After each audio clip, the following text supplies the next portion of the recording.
En 2019, alors que je mangeais encore mes crottes de nez, de l'autre côté du monde, il y a un enculé en Chine qui s'est dit que c'était une bonne idée de bouffer un animal que personne connaissait et ainsi mettre le monde en PLS pendant 2 ans. Pour que aujourd'hui, plus personne ne se souvienne de cet événement. Je parle bien sûr du Covid-19. J'ouvre une page, je connais la procédure, j'ai les procédures, mais faut que je batte des ailes, j'ai le potentiel, mais faut de la sécu, et je suis pas si sûr que tout sera pareil.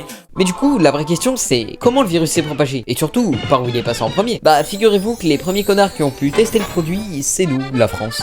Skip, un touriste chinois qui aurait contracté le virus serait venu à Paris et aurait fait toutes les activités disponibles, soit du tennis, du foot, du basket, du golf, des tournois Smash. Bon ok, peut-être pas le dernier. Bref, le poteau s'est fait plaisir en offrant le Covid à des milliers de personnes. Certes, mais il s'est fait plaisir. Alors même si cette anecdote est drôle, elle est surtout fausse. Déjà le Covid n'est pas venu chez nous en premier, mais à Taïwan, le 13 janvier 2020, ce qui paraît logique vu que le pays est collé à la Chine. Mais du coup, d'où vient cette rumeur? Des racistes, c'est de eux que ça part. Donc le Covid n'est pas venu chez nous en premier. Je le savais, ce n'était pas un vulgaire virus asiatique qui allait ne serait-ce qu'ébranler notre belle patrie qu'est la France. Ah non, hein, c'est pas parce qu'il est pas venu chez nous en premier qu'il a attendu de se faire désirer et de vraiment arriver pour foutre sa merde. Et après une déclaration de guerre de Macron, c'était le début du premier.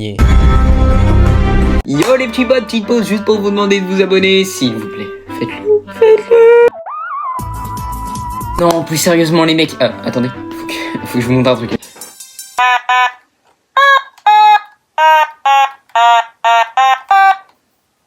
Le confinement, ou la prison à domicile pour les plus petits qui me regardent, une période où on était littéralement enfermés chez nous pour une durée indéterminée. Le CDI du diable. Quoi, mais j'ai jamais signé pour ça. À cette époque, on parlait plus de quarantaine que de confinement. Il y avait vraiment une ambiance de film de zombies. Alors ça peut paraître négatif comme nouvelle, le confinement.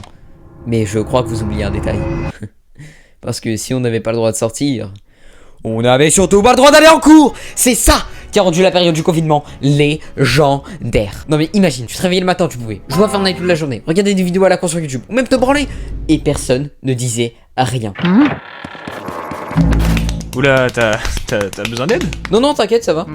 Tu veux que je ferme la porte? Ah non, c'est bon, ça fait circuler l'air, en plus, il fait chaud.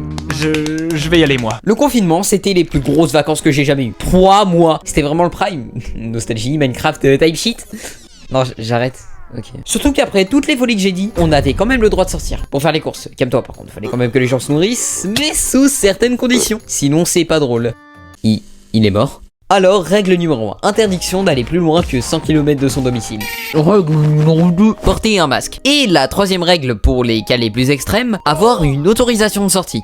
Bah oui, puisqu'on est au collège, sale fils de... Mais imaginons que t'arrives à respecter toutes les règles. T'arrives au magasin, rempli de monde, t'avances dans les rayons et... Quoi, y a plus de pâtes?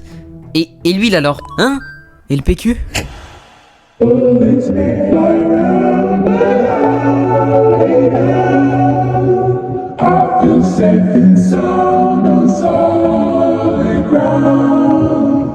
Les pénuries, à cette époque, même si elles faisaient rager tout le monde, bah elles étaient justifiées. Rappelez-vous, les gens étaient persuadés qu'on était dans une apocalypse de zombies. Donc qu'est-ce que tu fais quand tu sais que c'est bientôt la fin du monde?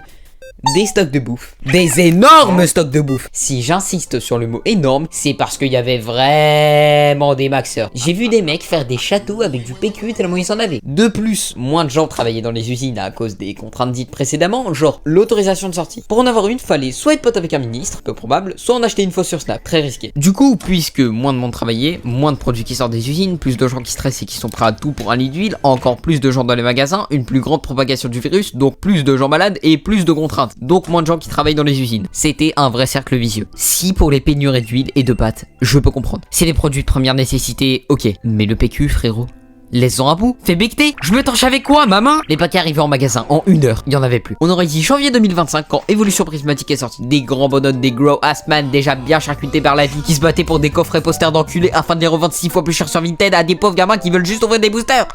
On sent le mépris. Bon, t'arrives à la caisse avec tes 3 beaux articles ainsi que le prêt à la banque que t'as dû faire sur 30 ans pour le contenu de ton caddie. Et tu vois une vitre en plexiglas. Souvent avec un petit mot dessus d'ailleurs qui t'explique pourquoi elle est là. Alors, cette vitre en plexiglas a été mise ici pour que nous puissions tous être protégés de la propagation du Covid-19. Un dispositif qui paraît normal dans ce genre de situation. Alors s'il vous plaît que quelqu'un m'explique pourquoi il y en a encore aujourd'hui, il y a plus de Covid. Va dans n'importe quelle grande surface, t'en verras à toutes les caisses. C'est fou que pour nous aujourd'hui ça nous paraisse normal alors qu'à l'époque c'était une folie furieuse de couper aussi brusquement la relation client-caissier. Bah oui, on apprécie la proximité avec les humains qu'on rencontre, surtout quand c'est des belles femmes. Allez, ferme ta gueule! D'ailleurs, c'est pas le seul truc qu'on a gardé et qui n'a plus rien à faire dans ce nouveau monde sans Covid. Déjà, les masques en tissu. Alors dans les hôpitaux, je veux bien, question de sécurité, mais dans la rue, c'est quoi le but de s'autonaire? Par exemple, à l'époque, je parle de avant le Covid, quand tu portais un masque, on te voyait soit comme un fan de manga tarpin bizarre, ou comme un mec avec une maladie tellement grave que s'approcher de lui était synonyme de... Et aujourd'hui, c'est juste une énième pièce à rajouter à son outfit que je ne mettrai personnellement jamais, déjà parce que c'est moche, et aussi parce que cette merde m'a traumatisé. Parce qu'à une époque, il y avait le Covid et on pouvait quand même aller en cours. Donc fallait porter le masque. Et tu ne peux pas respirer dedans. C'est impossible. Du coup, ma strat, c'était de le baisser en dessous de mon nez, et derrière, les profs me baisaient. Baiser, ça rime. Oui, bon, on fait comme on peut pour faire des vannes. Tiens, d'ailleurs, pendant qu'on parle de l'école, j'aimerais revenir sur un truc qui est encore là aujourd'hui et dont j'ai pas parlé. Ces putains de cours en visio, qui à l'époque avaient été mis en place par notre brave gouvernement pour que même quand on n'est pas cours, on devait avoir cours. Les cours en visio, c'était vraiment l'endroit où tout le monde essayait de trouver des strates pour pas taffer. Et vas-y que j'ai des problèmes de webcam, et vas-y que je mets une image fixe de moi, je fais crari travailler. Les plus investis avaient même installé voice mode pour faire croire à des bugs de micro. Enfin bref, une belle brochette de branleurs. Après tout, les visios c'était en grande majorité des opportunités de faire des conneries pour faire rire ses potes, ou des concepts de merde. Désolé Squeezie, mais je te jure qu'il y avait mieux à faire. T'aurais vraiment dû t'inspirer des gens qui postaient sur TikTok. Bah tiens, Ah, l'application du démon, comme j'aime bien l'appeler. Bon, pour les 2-3 mecs qui habitent dans une grotte, TikTok est une application chinoise qui propose un concept simple. Des vidéos courtes et verticales. Voilà, c'est original. 6 milliards de téléchargements.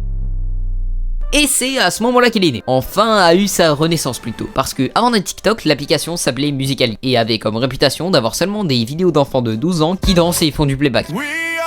À ce moment-là, vraiment peu de gens utilisaient Musical.ly. C'était un peu la Hesse niveau sous, donc quand en 2018, une entreprise chinoise est venue leur proposer de racheter l'appli pour 1 milliard de dollars, ils ont refusé. C'est faux, ils ont signé le contrat direct et sont partis se taper des putes aux Bahamas. Alors, quand tu côté TikTok, tu viens d'acheter une entreprise 1 milliard de dollars, t'espères du chiffre. Et bah, ça a autant flop que Musical.ly. Bah oui, c'était le même contenu de merde des gamins de 12 ans qui dansent. Ouais, parle-moi de TikTok. Mais qui es-tu? Je suis un vrai mec de cité, moi je te baise. Mais t'es là après le chapitre 2 de Fortnite. Et alors, j'ai une teuf, je suis déjà grand. Non, wallah, pardon. Malgré ce départ peu fructueux, en 2020, TikTok a eu un sacré alignement des apps. Parce que grâce au confinement, leurs chiffres ont explosé. D'ailleurs, je soupçonne même les patrons de la société d'avoir créé le Covid pour faire plus de sous, mais après c'est que mon avis, hein, c'est que mon avis. C'est que mon avis. TikTok a réussi à bien marcher car vu que les gens savaient pas trop quoi faire durant cette période, l'application a réussi à leur donner une occupation. Et ces mêmes personnes sont allées se tuer le cerveau sur le format qui a niqué cette génération et que t'es sûrement en train d'utiliser pour regarder cette vidéo coupée en plusieurs parties avec un mec qui coupe du savon à côté ou un gameplay Subway Surfer. Voilà, donc si t'es sur TikTok, mon pseudo c'est Dratatin avec un 1 à la fin.